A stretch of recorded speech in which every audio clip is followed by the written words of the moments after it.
இன்றைய வசனம் தியானத்தின் தலைப்பு தன்னையும் சுத்திகரித்து கொள்ளுகிறான்.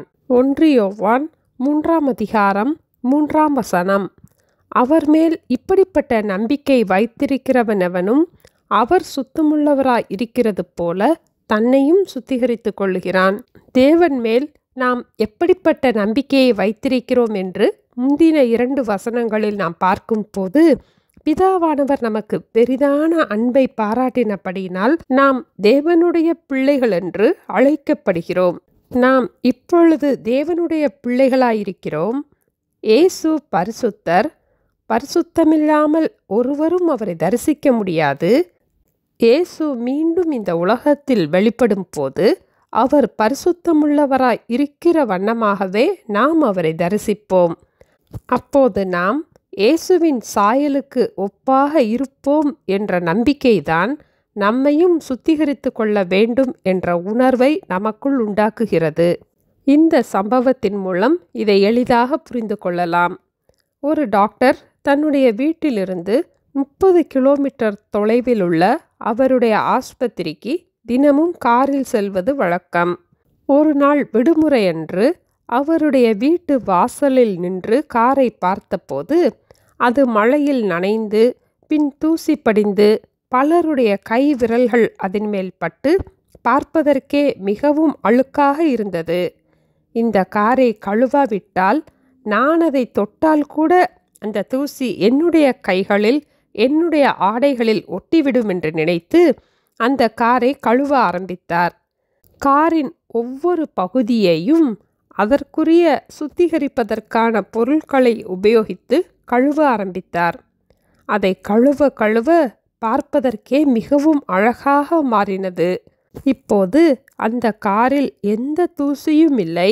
அந்த காரை பார்த்தால் புதிய காரை போல மிகவும் பளபளப்பாக அழகாக இருந்ததை பார்த்து சந்தோஷப்பட்டார். ஆனால் அது அப்படியே நிற்பதற்காக வாங்கப்பட்ட கார் அல்ல. தினமும் அது ரோட்டில் செல்லும் போது தூசி மண் அதில் ஒட்டுகிறது. அது மீண்டும் கழுவப்பட வேண்டும். அப்படி அவ்வப்போது கழுவுவதுதான் காருக்கு பாதுகாப்பு என்று நினைத்தார். இதுபோல நாம் வாழ்கின்ற உலகம் முழுவதும் பொல்லாங்கனுக்குள் கிடைக்கிறதென்று 1 யோவான் 5 அதிகாரம் 19 வசனத்தில் நாம் வாசிக்கிறோம். நம்மை சுற்றி நெருங்கி நிற்கிற பாவத்தையும் நாம் தள்ளிவிட வேண்டும் என்று எபிரேயர் 12 அதிகாரம் 1 வசனத்தில் நாம் வாசிக்கிறோம். இந்த உலக வாழ்க்கையில் நாம் தேவனுடைய வார்த்தைக்கு கீழ்ப்படிய தவறும் போது பாவம் நம்மை ஒட்டிக்கொண்டு நம்மை கரைப்படுத்துகின்றது. இயேசு கிறிஸ்துவின் இரத்தம் சகல பாவங்களையும் நீக்கி நம்மை சுத்திகரிக்கிறது. வேத வசனத்தை நாம் படிக்கும் போது ஆண்டவர் நம்மோடு பேசுகிறார். வேத வசனத்தின்படி நம்முடைய வாழ்க்கையை நாம் அமைத்து கொள்ளும் போது நாம் சுத்திகரிக்கப்படுகிறோம். நம்மை நாமே வேத வசனத்தின்படி நிதானித்து அறியும் போது நாம் நியாயம் தீர்க்கப்படும் என்று 1 கொரிந்தியர் 11 அதிகாரம் 31 வசனத்தில் நாம் வாசிக்கிறோம். பரிசுத்தராகிய இயேசுவை நாம் தரிசிக்கும் போது அவருடைய சாயலுக்கு ஒப்பாக நாம் இருப்போம் என்று அவர் மேல் நம்பிக்கையை வைத்திருக்கிற நாம் இயேசு பரிசுத்தமுள்ளவராய் இருக்கிறது போல நம்மையும் இந்த நாளிலே பரிசுத்தப்படுத்திக் கொள்வோம். அவர் மேல் இப்படிப்பட்ட நம்பிக்கை வைத்திருக்கிறவனவனும் அவர் சுத்தமுள்ளவராய் இருக்கிறது போல தன்னையும் சுத்திகரித்து கொள்ளுகிறான். ஜெபிப்போமா? எங்களை நேசிக்கிற எங்கள் அன்பின் ஆண்டவரே, முழுவதும் பொல்லாங்கனுக்குள் இருக்கிற இந்த உலகத்திலே நாங்கள் வாழ்ந்தாலும் எங்களை சுற்றி பாவம் நெருங்கி நின்றாலும் எங்களை பரிசுத்தமாய் நாங்கள் காத்துக்கொள்ள எங்களுக்கு கிருபை தர ஜெபிக்கிறோம் அப்பா.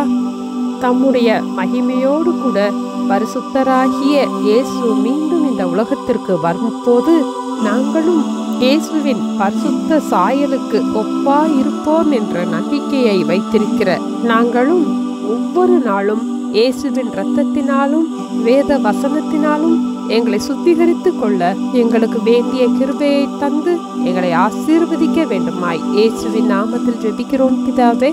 ஆமேன். Thank you. Have a blessed day.